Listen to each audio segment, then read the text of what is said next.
Mr. and Mrs. Benson were very rich. They lived in a big house and had many fine things. But even with all their money, they had deep sadness in their hearts. They did not have a child. In their high society world, having a child was very important. People said that a family without a child had no future. Many whispered that Mr. Benson had failed because he could not give his family an heir. However, Mr. Benson was a smart businessman. He worked hard and built his fortune on his own. But no matter how many deals he made or how hard he worked, the trauma of not having a child hunted him. At business meetings and parties, people talked about his failure to produce an heir. This made him feel very stressed and ashamed. The pressure from others was heavy, and he felt as if he had disappointed everyone. Mrs. Benson was once known for her charm and beauty. She came from a good and well-respected family. But now, she felt alone and very sad. At family gatherings, people would ask, "When will you have a baby?" Even her close relatives gave her looks of pity. She had tried many doctors and expensive treatments, but nothing worked. Each failed attempt hurt her more and made her feel weak and ashamed. One evening, at a fancy party, the pain became too much for Mrs. Benson. At the party, polite smiles could not hide the sadness in everyone's eyes. Mrs. Benson began to cry quietly because she could not hide her pain any longer. In her tears, she remembered a name she had heard before, a name that might bring hope: Barber. Barber was a native priest. People had talked about him many times. They said that he had helped other couples who had no children. They believed he had a special power to bring a child to those who had lost hope. Mrs. Benson shared this thought with her husband. At first, Mr. Benson was not sure about this idea. He thought that old ways could not help them. But the constant pressure and the painful whispers of failure made him desperate. He did not want to hear any more hurtful words about not having a child. With a heavy heart, he agreed to try and see Barber. It was a last hope for them. The Bensons left their busy city and drove to a small village. The village was very different from the bright, busy city. There were many green fields and dusty roads. The houses were small and plain. Life in the village moved slowly, and people still believed in old traditions and the power of the gods. Soon, the Bensons found Barber's small hut on the edge of a quiet clearing. The hut was old and simple, but it felt warm and welcoming. When they knocked on the door, an old man opened it. Barber had kind eyes and a gentle smile. His face showed many years of life, and his eyes seemed to understand their deep sadness. The villagers spoke of him with respect, and this made the Bensons feel a small spark of hope. Inside the hut, Barber invited them to sit on a few simple mats. The room was small and had only a few things: a pile of dried herbs, some simple statues, and the soft smell of burning incense. Mr. and Mrs. Benson told Barber their story. Mrs. Benson talked about the long, lonely nights, the painful treatments, and the deep shame of not having a baby. Mr. Benson spoke quietly about how every meeting and event reminded him of his failure. They both felt the heavy burden of what people said about them. Barber listened carefully. He did not interrupt or judge them. After a long, quiet moment, he nodded slowly and said in a soft voice, "I understand your pain. I know you have suffered a great deal. The gods see your sadness and your strong wish for a child." Then, Barber took a small box from his shelf. He opened it and showed them a glowing paste. "This is a special substance," he said. "It is blessed by the gods. Every night, you must put this paste on your private parts, the area between your legs." His words were clear and simple. Even though the idea was strange to them, their hope made them willing to try it. Baba spoke again in a serious tone. "There is one very important rule. When your wish is granted and you have a child, you must come back and thank the gods. You must show your gratitude. If you forget, the gods may punish you." His warning made the Bensons feel a little scared. But they also knew that their need for a child was much stronger than their fear. With the small box in their hands, the Bensons left Baba's hut. They drove back to their large house in the city. On the way, they thought about Baba's words. They thought of the glowing paste and the promise of a child. That night, in the quiet of their large bedroom, they began a new routine. Every night, Mr. and Mrs. Benson gently applied the glowing paste just as Baba had told them to do. In those quiet moments, they felt a small hope grow inside them. They believed that the gods might hear their prayers and send them the child they so badly wanted. In the weeks that followed, their lives began to change. Even though they still felt the heavy pain of all the years without a child, a new hope started to grow. They began to dream of a future with a little baby running around their big house. They imagined a home full of laughter and joy. For a short while, their sadness was eased by the hope that the glowing paste would bring a miracle. Days turned into weeks, and soon Mrs. Benson began to feel different. At first, it was a soft flutter, like the gentle beat of a bird's wing, and then it grew into a warm feeling deep inside her. One morning, as the sun shone through the large windows of their bedroom, she looked at herself in the mirror and saw a new glow on her face. Her eyes shone with hope and happiness. When she shared her feelings with Mr. Benson, he smiled and said, "Maybe the gods are listening to us now." Their hope grew with each passing day. They began to talk of a future filled with laughter, the pitter-patter of little feet, and the warm presence of a child in their home. Friends and relatives soon noticed the change in Mrs. Benson. The long nights of quiet despair were now replaced by talks of joy and new beginnings. At every family gathering, people congratulated them and asked when they would add a new member to their family. Despite this joy, there was one promise that began to fade in their minds. Baba had warned them that once their wish was granted, they must return to him and thank the gods. In the glow of their new hope, that promise was soon forgotten. Mr. Benson, proud and happy, felt that nothing could disturb their newfound joy. "We have been blessed," he would say with a laugh. "We must enjoy our success and not worry about old words from the past." His words brought comfort to him, but deep inside, a small voice of caution still whispered in Mrs. Benson's mind. As weeks became months, Mrs. Benson's condition grew stronger. She felt life growing life inside her. Every day, she felt a tiny reminder of the miracle happening within her.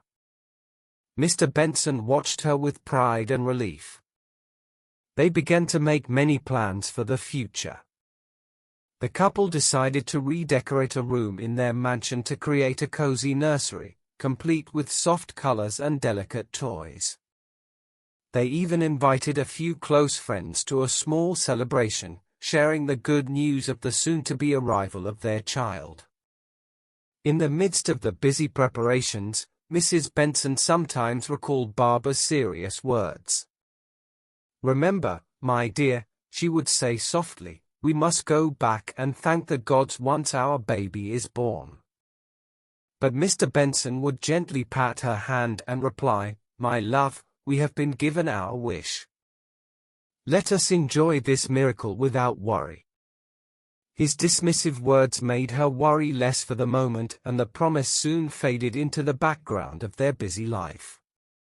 Time passed, and the day finally came when Mrs. Benson went into labor. The whole mansion was filled with a mix of excitement and nervous energy. The doctors, who had seen many births, were kind and gentle as they helped her through the long night. Mr. Benson stayed by her side, holding her hand and whispering words of love and hope.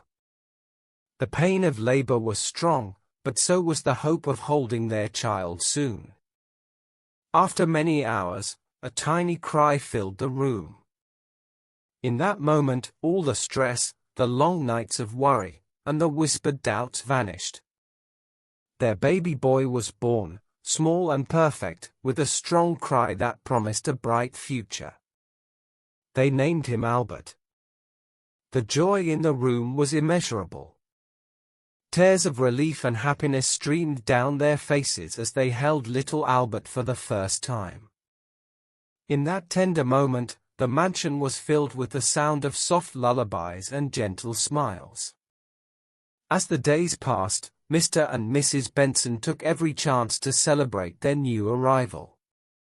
They introduced Albert to family and friends, and every smile and kind word made them feel even more blessed. The nursery they had prepared was filled with gentle toys, soft blankets, and the promise of a bright future. Albert's arrival was celebrated with grand parties and quiet family dinners alike. And so, the months went by in a blur of joy and new beginnings. Albert grew a little each day, and the couple basked in the light of their miracle. But in their busy celebrations and tender moments with their son, the old vow slipped further into memory. The promise to return to Baba and thank the gods became a distant thought, buried under layers of happiness and success. In the back of their minds, however, a quiet feeling of unease began to form. It was as if the very air around them whispered reminders of old traditions and warnings. Sometimes, late at night, Mrs. Benson would lie awake, staring at the ceiling, and think about the strange paste, the glowing light of hope, and Baba's stern words. The thought of forgetting such an important duty made her heart fill with worry. But each morning, when she saw Albert's smiling face, the fear melted away, replaced by the bright promise of a new day. Mr. Benson, on the other hand, grew more confident with each passing day. He took pride in the story of their miraculous child and boasted about the miracle to anyone who would listen. He began to plan for the future, thinking of how Albert would one day grow up to join him in running the family business. His focus on success and the joy of the present made him forget the simple words of gratitude that Baba had spoken so clearly. But for now, the joy of new life filled every corner of their home. The past seemed far away, and the future shone bright with promise. The glowing paste had worked its magic, and the child they had longed for was now a real, living part of their lives. 2 years after little Albert was born, something strange began to happen. Mr. and Mrs. Benson started to feel a sharp, constant itching in the area where they had used the glowing paste. At first, it was just a small irritation. But soon, the itching grew so bad that they could not ignore it.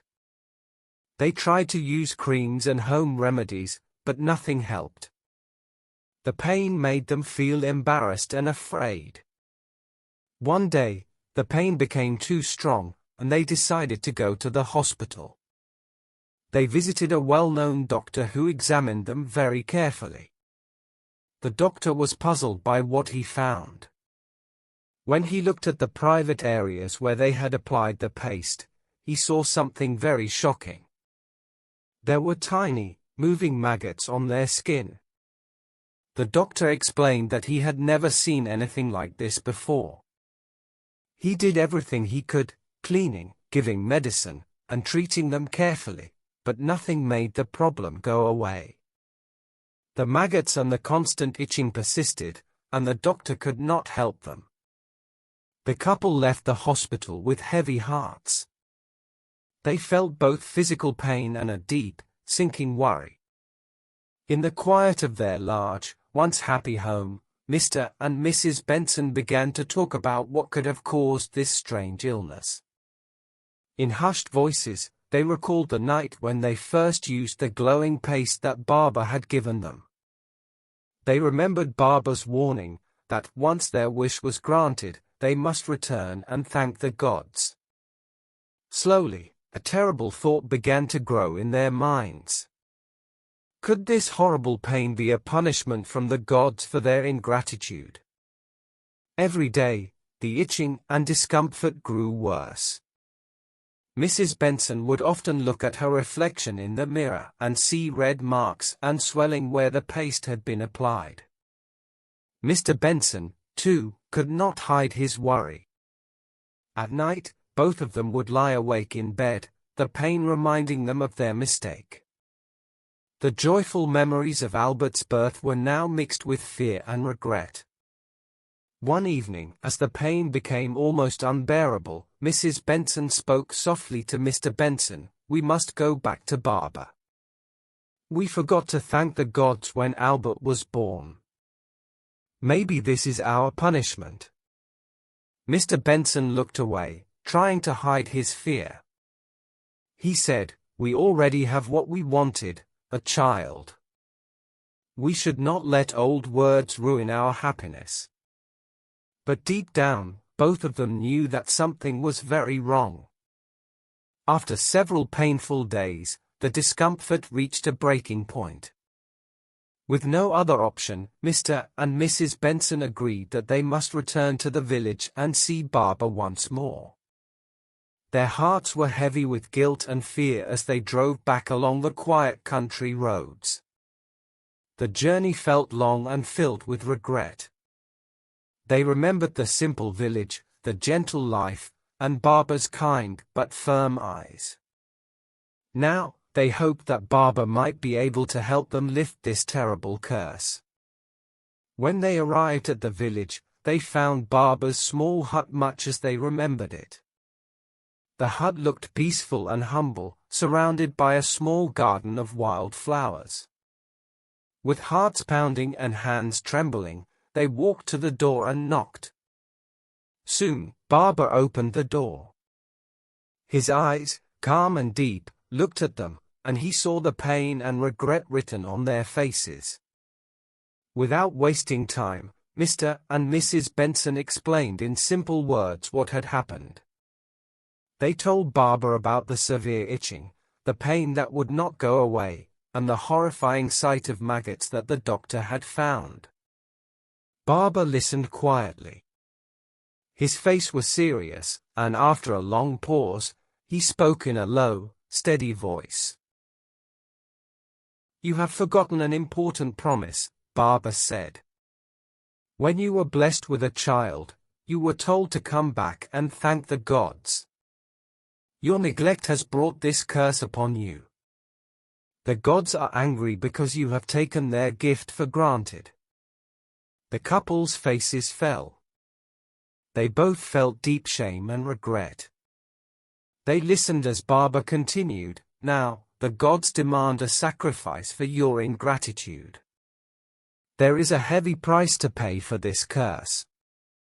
I must give you a choice. I can cure you of this pain and remove the curse, but it will cost your child's life. Or, you may choose to let me take your lives instead, so that your son can live and serve at my shrine, and one day, he may take my place." The words hit them like a thunderbolt.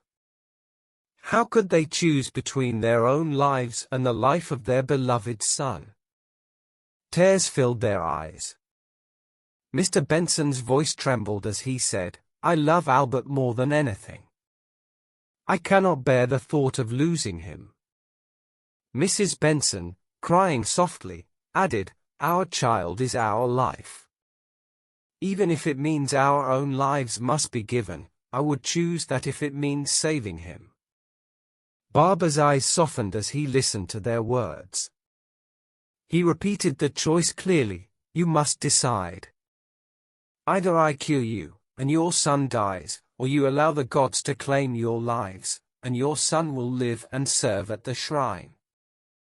The decision was nearly impossible. Their hearts ached at the thought of losing their son, but they also felt the pain in their own bodies each day, a constant reminder of their broken promise. For a long moment, the room was silent except for the quiet sound of their heavy breaths and the soft rustle of the wind outside. Mr. and Mrs. Benson looked at each other, and in that silent gaze, their love for their son shone brighter than any fear of death. With tearful eyes and broken hearts, they both said, "We choose to sacrifice ourselves so that our son may live." The choice was made in the deepest act of love a parent could give.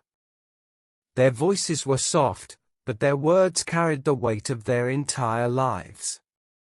Even as they spoke these words, a deep sadness filled the room, for they knew that this was the price for their mistake. Barber listened quietly, his face both stern and kind. He saw the true remorse in their eyes and the depth of their love. The old priest then spoke, "I see your sorrow and your love for your son. Your decision is made out of the purest love, and that moves the gods. I will now try to lift the curse." In the small, dim hut, Barber prepared for a long and solemn ritual. He lit a small fire and began to chant in a soft, ancient language. His voice filled the room as he prayed to the gods, asking for mercy and forgiveness for the Bensons. Mr. and Mrs. Benson stood by, holding each other's hands, their eyes fixed on Barber as he worked. The air in the hut grew thick with the scent of burning incense and the sound of Barber's deep, steady chant. Minutes turned into hours, and the couple waited in tense silence. The pain in their bodies remained, but there was now a glimmer of hope that maybe, just maybe, the gods might be moved by their sacrifice and love. Yet, the full outcome of Barber's ritual remained unknown. The decision they had made, the heavy price of their past neglect, still hung in the balance. Their fate and that of their son rested in the hands of the gods and the mercy of Barber. In that tense moment, with hearts full of both sorrow and hope, Mr. and Mrs. Benson waited for the answer. Their lives, their love, and the future of little Albert were now intertwined with an ancient power that they had once taken for granted. Barber's deep voice rose above the soft murmur of the wind outside. "The gods have heard your sorrow and seen your true love," he said. His words were calm and kind. "I call on the powers of the heavens to lift this curse from you." As he spoke, the glow in the hut grew stronger. The light wrapped around Mr. and Mrs. Benson like a warm blanket, and they felt a deep comfort in their aching bodies. For many long minutes, the room was filled only with the sound of Barber's chant and the steady pulse of the light. Then, slowly, the terrible itching that had tormented them began to ease. The burning sensation faded, and with it, the sight of the maggots that had once caused them so much pain started to vanish. The skin, which had been red and sore, now looked smooth and calm. It was as if a healing hand had touched them both, washing away all the pain and disgrace of the past. Mr. Benson took a deep breath and looked at his wife. In her eyes, he saw relief and a spark of new hope. Mrs. Benson could hardly believe that after all the suffering, they were finally free from the curse. Barber's ritual had worked. The gods had forgiven them. Barber then spoke again in a gentle, yet firm tone. "You have shown great love and deep remorse. Your sacrifice was not one of weakness, but of strength. The gods see that your hearts are pure and that your love for your son is true." Tears of relief filled the eyes of both Mr. and Mrs. Benson.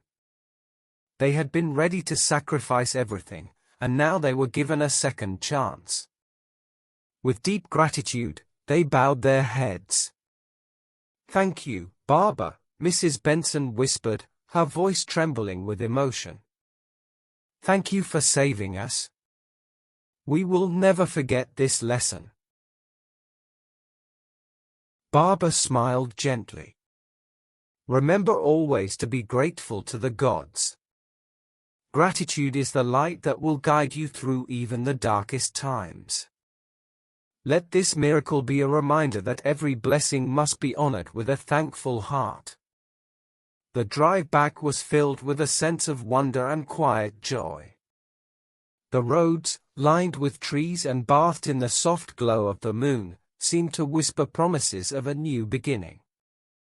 Mr. Benson's thoughts were filled with memories of the past, the harsh words of those who doubted them, the painful treatments, and the loneliness of their previous life. Now, those dark days were fading into the distance. In their place was a fresh hope and a lesson learned: gratitude was the key to every blessing. When they arrived at their grand mansion, the change was immediately apparent. The pain that had once plagued them was completely gone. Their skin was clear and healthy, and the memory of the strange curse was nothing more than a distant nightmare. Friends and relatives soon noticed that something had changed. The couple now carried themselves with a humble grace and a deep sense of thankfulness. They often spoke softly about the importance of gratitude and the power of love. In the days that followed, Mr. and Mrs. Benson made a new promise to themselves. Every morning, before the sun rose, they took a few quiet moments together to thank the gods for their lives, for their child, and for every blessing that came their way. They set aside a small table in their living room, where a simple vase of fresh flowers and a small statue of the gods served as a constant reminder of the miracle they had received. Each day, as they folded their hands and bowed their heads, they renewed the promise to never forget that gratitude was essential. Albert grew up surrounded by love and the constant reminder of the miracle of his birth. His parents told him the story in simple words, a story of a great curse that was lifted by love and gratitude. As he grew older, Albert became a symbol of hope and redemption for the family. In the quiet evenings, when the family sat together, the warm light of the setting sun would fill their home, and Mr. Benson would say, "Remember, my dear, every blessing must be honored with a thankful heart." And Albert, with wide and curious eyes, would listen and learn.